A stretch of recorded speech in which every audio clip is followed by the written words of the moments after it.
Bonjour à tous, j'espère que vous allez bien. Dans cette vidéo, on va faire un exercice de calcul de limite en un réel. On nous donne une fonction f de x qui est égale à la racine carrée de x plus 2 moins 3, le tout divisé par x carré moins 6x moins 7. Et on nous demande de calculer la limite lorsque x tend vers 7 de cette fonction. Première chose à faire quand on fait un exercice de calcul de limite, c'est de déterminer le domaine de définition. Donc, on passe par les conditions d'existence. Ici, il y en a une liée à la racine carrée. Il faut que le radicand, ce qu'il y a sous la racine carrée, soit positif. Et une liée au dénominateur. Il faut que le dénominateur soit différent de 0. Alors, pour la première condition d'existence, c'est une inéquation de degré 1, donc on peut la résoudre sans tableau de signes. Et la deuxième condition d'existence va se résoudre grâce à ρ, donc ρ c'est b carré moins 4ac. Et donc, on va obtenir un ρ qui vaut 64. Ça nous dit qu'il y a deux valeurs qui annulent l'expression x carré moins 6x moins 7. Et donc, on les trouve comment? En appliquant la formule moins b, donc 6, plus ou moins racine carrée de ρ, 8, sur 2a, donc 2. Et donc, on a comme racine 7 et moins 1. Et donc, en mettant toutes ces conditions d'existence ensemble, on va pouvoir écrire le domaine de définition, qui est de moins 2 jusqu'à plus l'infini, et on retire de cet intervalle-là moins 1 et 7. On doit calculer la limite lorsque x tend vers 7, et on se rend compte que 7, c'est une borne exclue du domaine de définition.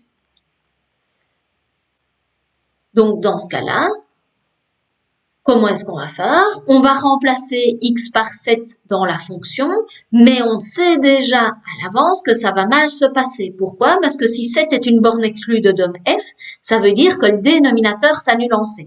Toujours. Si c'est pas le cas, c'est qu'il y a une faute, il faut chercher l'erreur, soit quand on a remplacé, soit dans le domaine de définition. Ici, je me rends compte qu'au numérateur, on a racine carrée de 9, donc 3, moins 3, on obtient 0 aussi. Donc, vu qu'on a un 0 sur 0, c'est un cas d'indétermination, il faut lever l'indétermination. Comment est-ce qu'on va lever l'indétermination? En simplifiant par x moins 1, donc en simplifiant par x moins 7. Donc, une des méthodes, c'est de factoriser. Ok, donc on voit qu'au dénominateur, on peut factoriser. Alors, je ne vais pas refaire ρ pour factoriser, on l'a fait dans les conditions d'existence, donc ici, on ne va pas faire du travail inutile, et donc, on voit que c'est a, donc 1, fois x moins 7 fois x plus 1. Par contre, au numérateur, il y a une racine carrée, je vois pas très bien comment on va pouvoir factoriser ça, et donc, il faut utiliser une autre méthode. Alors, si je multiplie simplement par la racine carrée de x plus 2 au-dessus et en dessous, la racine carrée va se distribuer. Et donc, on va, ok, certes, dans un premier temps, enlever une racine carrée, mais comme la racine carrée va se distribuer sur le moins 3 aussi, la racine carrée va réapparaître. Donc ça ne m'arrange pas. Donc, c'est pas par la racine carrée de x plus 2 que je dois multiplier, mais en fait, je vais devoir utiliser la formule de la différence de 2 carrés. Donc, vous savez que a carré moins b carré, c'est a moins b fois a plus b. Ici, c'est ça qu'on veut faire apparaître. Pourquoi? Parce qu'on veut élever au carré la racine carrée de x plus 2 et le moins. Donc, ici, si je considère, ceci comme étant a, j'ai du a moins b. Et donc, si j'ai a moins b, ce que je dois faire apparaître, c'est du a plus b. Donc, je vais multiplier au numérateur et au dénominateur par la racine carrée de x plus 2 plus 3. C'est ce qu'on appelle le binôme conjugué. C'est la méthode du binôme conjugué. OK.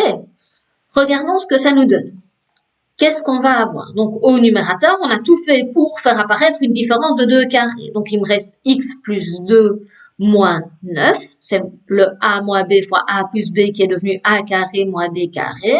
Et au dénominateur, faut recopier tout ce qu'on a, c'est-à-dire x moins 7 fois x plus 1 fois la racine carrée de x plus 2 plus 3. On n'oublie pas de mettre les parenthèses, mais surtout, on ne distribue pas. Le but, c'est de factoriser. Donc, on laisse surtout bien sous cette forme.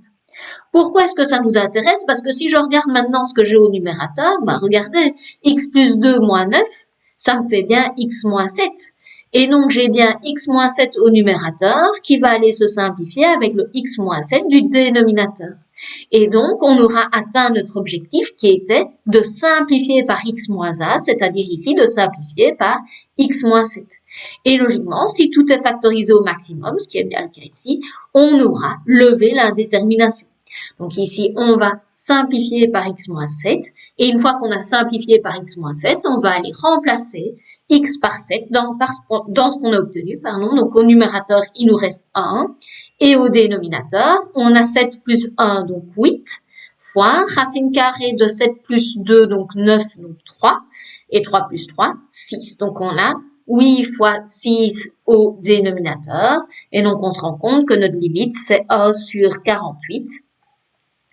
Quelle est la conclusion? C'était une borne exclue du domaine de définition, donc ça veut dire que f n'existe pas en 7, mais si je prends des valeurs aux alentours de 7, on se rend compte que la fonction f est proche de 1/48e. Et donc cela signifie qu'on a un point blanc de coordonnées 7, 1/48e.